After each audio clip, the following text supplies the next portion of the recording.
वंदे मातरम। जो श्रद्धा के साथ हुआ है, उस बच्ची के साथ जो हुआ है ना, मेरी आंखों में नमी भी है, बहुत गुस्सा है आज मेरे अंदर, लेकिन मैं आज उसको दबा के ना, मैं निदान पे सॉल्यूशन की बात करने आ रहा हूं। आपको बताता हूँ देश में कितने सेंसिटिव लोग हैं। कुछ मुद्दे ऐसे होते हैं जहां पर पूरे देश में ना बवाल मच जाता है ना। आप एक बात सोचिएगा जरा इस बारे में, जितने लोगों को आप फॉलो करते हैं, सोशल मीडिया की बात कर रहा हूं, एक चीज करिएगा, पिछले 24 घंटे में या पिछले 12 घंटे में कितने लोगों ने इसकी स्टोरी भी डाली, कितने लोगों ने अपनी एक पोस्ट डाली। इस देश की एक बेटी इतना महत्व नहीं रखती है, क्योंकि जिनके करोड़ों फॉलोअर्स हैं, अगर वो एक पोस्ट डालते हैं ना तो पूरी क्रांति हो सकती है। कहां गए वो लोग? अब कहां गए वो लोग जो बिल्कुल ट्रेंड कराने लगते हैं चीजों को? मुझे एक प्रश्न ये पूछना है, मेरा बड़ा सवाल है, फिर मैं सॉल्यूशन पे आता हूं कि अगर मान लीजिए किसी सेलिब्रिटी, जिसको कहा जाता है स्टेटस है, जो फेमस लोग हैं, अगर वो फेमस लोग अपनी एक पोस्ट डालते हैं, स्टोरी डालते हैं, तो हो सकता है एक बच्ची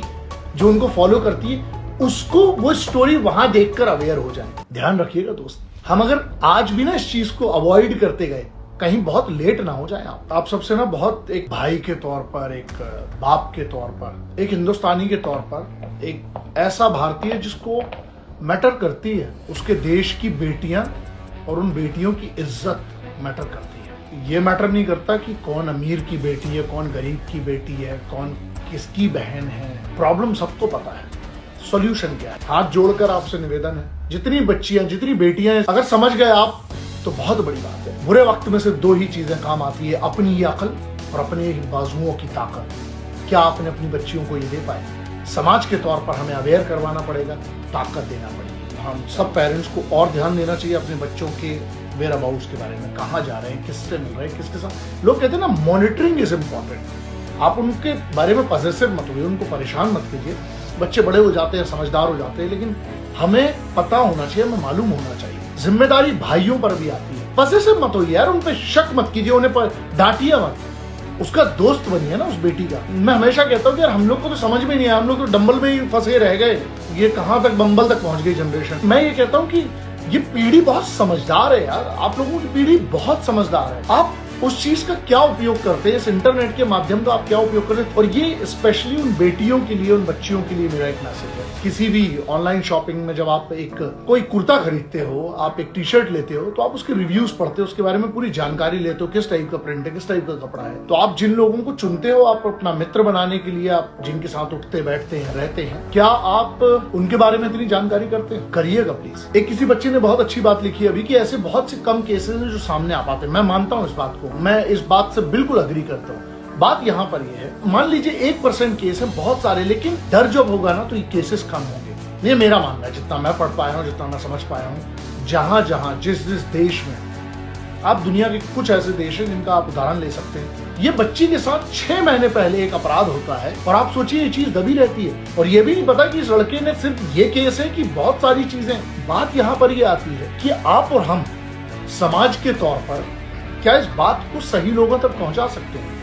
मैं अपनी कोशिश करते आया हूं, आज भी कर रहा हूं, आगे भी करूंगा। मैं जो इतने सालों से मांग करते आ रहा हूं, वो आप सबको भी पता है, और मैं सच बोल रहा हूं ये बात। मुझे जो इतना मानना है ना कि बहुत पत्र लिख लिए, बहुत ना, आप लोग भी टैग जरूर करिएगा। किसको टैग करना है आपको?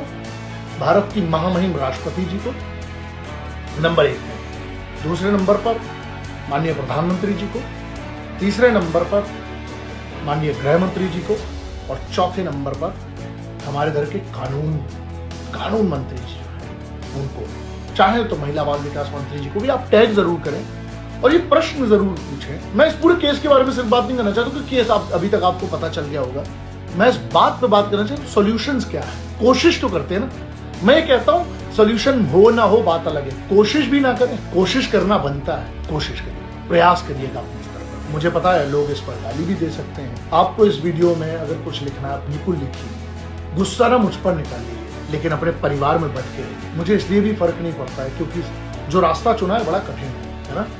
शहीद आजम की वो बात है कि हम भी आराम उठा सकते थे घर पर रहकर, हमें भी पाला था माँ बाप ने, दुख सह सकते। सबकी जिंदगी में प्रॉब्लम्स हैं, सबकी जिंदगी में समस्याएं हैं, सबकी जिंदगी में बहुत सारी इश्यूज हैं, लेकिन उसके बाद भी ना, अगर आप परिवार में ही नहीं जी पाए, परिवार को ही स्ट्रॉन्ग नहीं कर पाए, तो कोई काम का नहीं है साहब। कुछ भी पैसा कमा ले, कुछ भी, at the end of the day आपका फैमिली ही मैटर करेगा। बच्चों को ये समझना पड़ेगा, जो भी ये बेटियां हैं उनको ये समझना पड़ेगा कि माँ बाप आपका क्यों गलत चाहेंगे बेटा। उनका क्या स्वार्थ है आपसे?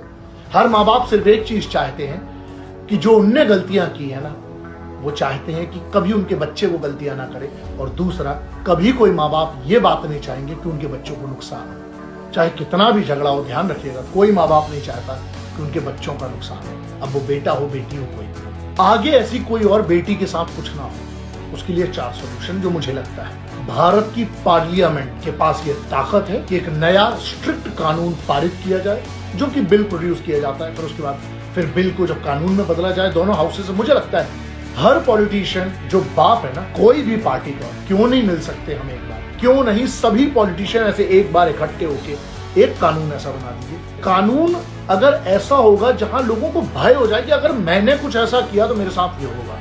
एक तो ये है, मेरी हमेशा सोच रही है, मैं आज नहीं, हम तो इतने सालों से लगे हुए हैं, लोग हमें बेवकूफ बोलते थे, पागल बोलते थे कि ये कुछ नहीं होगा। मैं, अरे क्यों करना है बेटियों को ट्रेन?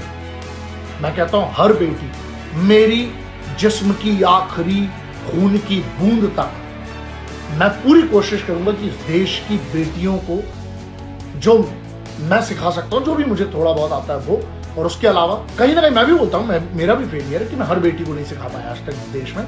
बहुत बड़ा राष्ट्र है हमारा, कोशिश करूंगा, लेकिन जो भी हो सकता है वो भी करूंगा। दूसरी बात, मुझे लगता है व्यक्तिगत तौर पर कि हमें अपनी बेटियों को भी ज्यादा अवेयर करना पड़ेगा। काउंसलिंग की बहुत जरूरत है, हमें अपनी बेटियों के साथ बैठना बहुत जरूरी है। बच्चियों को वक्त दीजिए साहब। मैं हमेशा कहता हूं कि वो तेज हैं लेकिन ये गम की आंधियां टल जाएंगी। इन चिरागों को ना छूना वरना उंगलियां जल जाएंगी। अरे मत जलाओ बेटियों को माल और दौलत के लिए, वरना एक दिन आपकी भी बेटियां जल जाएंगी। अब सवाल आता है मीडिया वालों से, चुनाव की सिर्फ खबर चलती रहेगी, पार्टियों के बीच का झगड़ा ही दिखाते रहेंगे। तीसरा जो मेरा सॉल्यूशन है वो ये है, जब ऐसी कोई बात होती है तो क्यों नहीं कंप्लीट शटडाउन करके पूरा देश का मीडिया सिर्फ इस बात के पीछे लग जाए, सभी के पीछे लग जाए कि ऐसे किसी भी क्रिमिनल को सबसे बड़ी सजा मिले, फिर और कोई दूसरी न्यूज नहीं आना चाहिए, नहीं आना चाहिए। मैं बहुत बड़ी बात कह रहा हूं। आप जो मीडिया वाले हैं, हाँ 10% हैं जो बहुत अच्छा इस बात पे बात करते हैं। सिर्फ एक बात, क्या ये मुद्दा किसी चुनाव की रैली से बड़ा नहीं आपके लिए? या किसी की भी बेटी हो साहब, क्या ये मुद्दा किसी क्रिकेट के या किसी फुटबॉल के, किसी स्पोर्ट्स के या किसी सेलिब्रिटी फंक्शन के या किसी मूवी के उसके एड से बड़ा नहीं आपके? जितने मीडिया वाले, बड़े प्रेम से आपसे एक प्रश्न पूछ रहा हूं कि आपके घर में माँ, बहन, बेटियां, बीवी हैं? छोटी बेटी को देखिएगा अपने घर और बस एक बार सोच के देखिएगा, बहुत बड़ी ताकत रखता है मीडिया अगर अपनी पे आ जाए। लेकिन मैंने जानबूझ के इस वीडियो करने के पहले मैंने पूरे चैनल खंगाले, टोटल 2 से 3 चैनल जो इस बारे में बात कर रहे हैं, बाकी सब तो भी उसमें है ना। कोई अपना एजेंडा चला रहा है, कोई अपना एजेंडा चला रहा है। तो हो सकता है आपकी मीडिया की पॉलिसीज बहुत हो, कॉर्पोरेट हाउसेस, ये वो बहुत सारी चीजें। आपके जो पर्सनल हैंडल्स है ना, मैंने कईयों की वो भी चेक की, थोड़ा सोचिएगा इस बारे में। बाकी आप वो आपकी मर्जी है। और मैं ध्यान रखिएगा, मुझे फर्क नहीं पड़ता कौन कितने लोग मेरे साथ हैं, मैं अकेला भी हूं ना तो अभी तक तो काफी रहा, और आगे भी अपनी आवाज उठाने के लिए ना, ये आवाज उसी दिन रुकेगी जिस दिन जिस्म में जान न रह जाए, जिस दिन शरीर से ना आत्मा ना रहे, तब बात है। मुझे ना यहाँ देखिएगा जरा, ये पीछे कौन है? इनने जान इस भारत के लिए दी थी, है ना, कि बेच खाएं लोग इस देश में, और सब चुप रहे। चलिए मैं अपना प्रयास करता हूँ। अब तीसरा मुद्दा मीडिया की जिम्मेदारी है, कंप्लीट ब्लैकआउट करके सिर्फ इस न्यूज पे जब तक एक निर्णय ना आए, जब तक कठिन कानून ना बने, जब तक एक निर्णय ना आ जाए इस बारे में, तब तक मीडिया अगर चाहे तो कर सकता है अपनी तरफ से प्रेशर। चौथी, हम समाज के तौर पर, पेरेंट्स के तौर पर, क्या हम अपने बच्चों को कहीं ना कहीं मॉरल वैल्यूज और कहीं ना कहीं संस्कार और कहीं ना कहीं उनके साथ बैठकर इन सब विषयों पर बात करते हैं? अगर आप नहीं करते तो ध्यान रखिएगा, आप भी जिम्मेदार हैं ऐसे ही खाने। बच्चे बड़े होंगे और ऐसा नहीं है, कोई दूध का धुला नहीं है। हो सकता है मैं भी जब उस उम्र में था, मैंने भी अपने पिताजी से बगावत की कोशिश की होगी, मैंने भी उनकी बातों को माना नहीं होगा, लेकिन हमारे वक्त पे ना कुटाई होती थी, हमारे वक्त अलग था। वक्त इन द सेंस कोई मैं उस स्टोन एज से नहीं आ रहा हूं, मैं कोई आदि मानव नहीं हूं भाई, लेकिन समय बदलता है। मैं ये कहता हूं कि अब बच्चों को पहले जब डांट दिया जाता था तो बात अलग थी, अब आप डांट, मुझे लगता है, मैं एज अ पेरेंट भी अगर एक बात करता हूं, डांटने से अच्छा है ना, मालूम तो रखिए साहब। आपको ये मालूम है कि सोशल मीडिया पे क्या चल रहा है, आपको मालूम है किस फेमस आदमी की लाइफ में क्या चल रहा है, किस नेता की लाइफ में क्या चल रहा है, क्या आपको एक पेरेंट के तौर पे ये पता है कि आपकी बेटी की लाइफ में क्या चल रहा है, आपके बेटे की संगति क्या है? बुरा लगेगा, कोई बात नहीं, मेरा काम है पेरेंट के तौर पे दूसरे पेरेंट से बात करना चाह रहा हूं। क्या आपको असल में पता है कि स्पेशली जो इनके बच्चे 12 साल से लेकर 20-22 साल तक के हैं, थोड़ा ध्यान दीजिए, बैठिए उनके साथ, समय बहुत दीजिए उनको, समय दीजिए साहब। ये महंगा फोन देने से, लंबी गाड़ी देने से, उससे बेहतर है ना वक्त दीजिए अपने बच्चों को। समस्याएं सबको है दोस्त, सबको है, ध्यान रखिएगा। एक भाई के तौर पर आप थोड़ा सा समय काटिए, अपनी बहन से बात तो करिए। आपको पता है मेरी बहन है जो है, आज भी अगर कोई चीज होती है ना तो हम लोग एक दोस्त के तौर पे, एक मुझे सबसे पहले पता चलती है वो बात। मेरे बेटे बेटी की जिंदगी में, जीवन में कुछ भी होगा ना, छोटी छोटी चीज, कॉलेज से आएंगे, स्कूल से आएंगे ना, तो कुछ भी होगा, कहीं पे भी दुनिया के किसी भी कोने में, हाँ अगर मोबाइल का एक्सेस है, बहुत सारी ऐसी जगह रहता हूं, लेकिन अगर समय नहीं रहा तो समय निकाला जाता है। समय तो किसी के पास नहीं है दोस्त। लोग पूछते हैं ना फ्री कब होंगे, मौत के बाद ही फ्री होते हैं। बात यहां पर यह है, ध्यान रखिएगा, परिवार के तौर पर यह चौथी चीज है, हमें ही सॉल्यूशन निकालना पड़ेगा। समस्या किसकी है साहब? आप किसी और के भरोसे बच्चे आपने जन्म दिया था क्या? नहीं ना, आपकी, आपका परिवार है, आपके बच्चे हैं, तो आपकी जिम्मेदारी है, मेरी जिम्मेदारी है मेरे परिवार के लिए। चौथा ये है, मैं बस ये चाहता हूं कि देश की बेटियां सुरक्षित रहें। थैंक यू वेरी मच, ख्याल रखिएगा अपना। जय हिंद, वंदे मातरम, इंकलाब जिंदाबाद, भारत माता की जय।